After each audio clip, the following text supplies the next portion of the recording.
is going on, you guys? Riles here with Cruisin with the Cox RV Adventures. Kayla and I are about 30 minutes outside of Savannah, Georgia. We left Raleigh.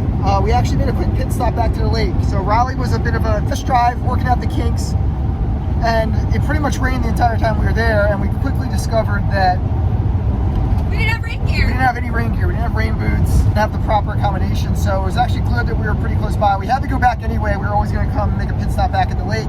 So we went back, got some more gear, and we learned a lot along the way. We feel much more confident. We already felt confident, and we're really excited. We're going to be taking in the sights of Savannah, Georgia. I heard it's a pretty cool town. I'll actually be meeting my mother there, and she's going to be in town for a couple days. So it kind of worked out that we're going to be passing through. How are you feeling about the entire adventure? You know, 95 sucks, and it's been extremely windy on this road, and we are a 11-foot tall kite, and so any wind gust that comes through, I'm getting pulled side to side. It's been great, but I'm just ready to be out of the car, ready for a good dinner tonight at the old pink house. So I'm just looking forward to getting out, walking the dogs around, checking out the sights, and yeah, getting some good food. Yeah, Kayla's been an absolute soldier when it comes to driving. This thing has been whipped all over the place, back and forth. She's done a really, really good job driving, so I'm impressed. I've obviously had the work from the co-pilot share for the majority of the trip, but we're almost there. We're excited to have some fun.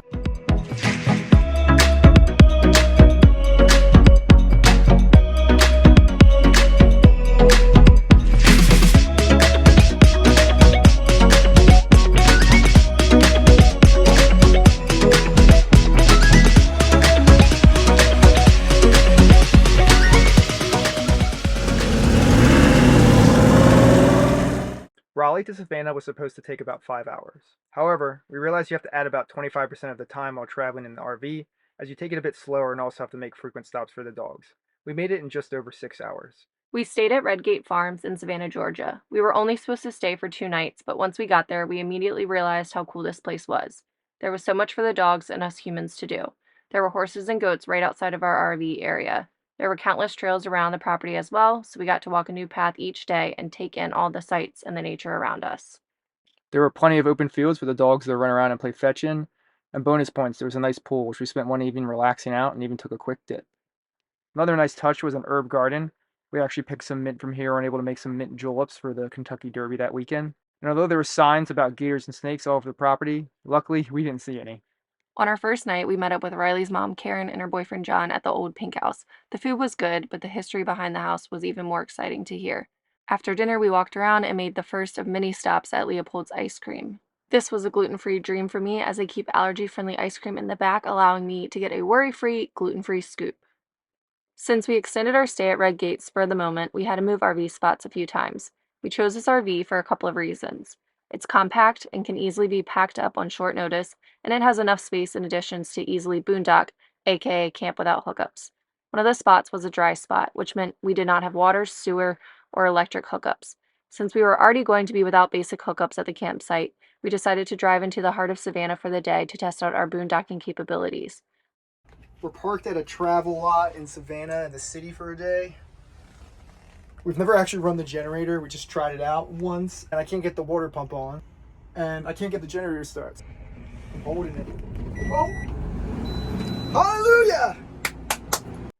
All in all, the boondocking test was successful. We got to explore the Savannah Riverwalk, grab coffee at Origins, shop for our Savannah roasted coffee beans, rest up, cool off in our air-conditioned RV, and make a sonic pit stop for cherry limeades on the way home.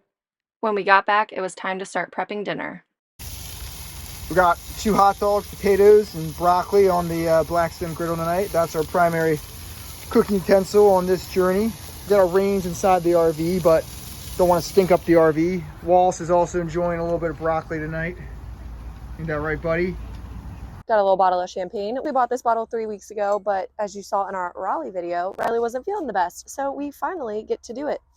We are going to head downtown to Savannah in just a little bit. So, cheers, everyone. Alcohol this early in the morning? 7 a.m. Camping glasses. Cheers. Again, a couple weeks late, but better late than never. Cheers to the beginning of our RV journey. To RV life and everlasting life. Cheers.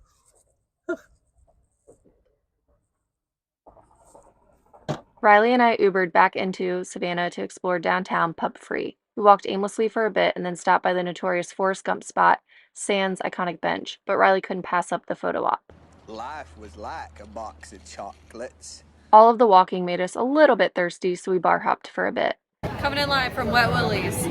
World's most famous daiquiri bar. We gotta join this bridal party right here. If I were cooler, I'd be one of them. While we're away from the RV, we keep a camera on the pups to make sure they're on their best behavior. They handle it like champs and are always excited to see us when we get home. On our last night, we decided to light a campfire and let loose before packing up and heading to our next destination.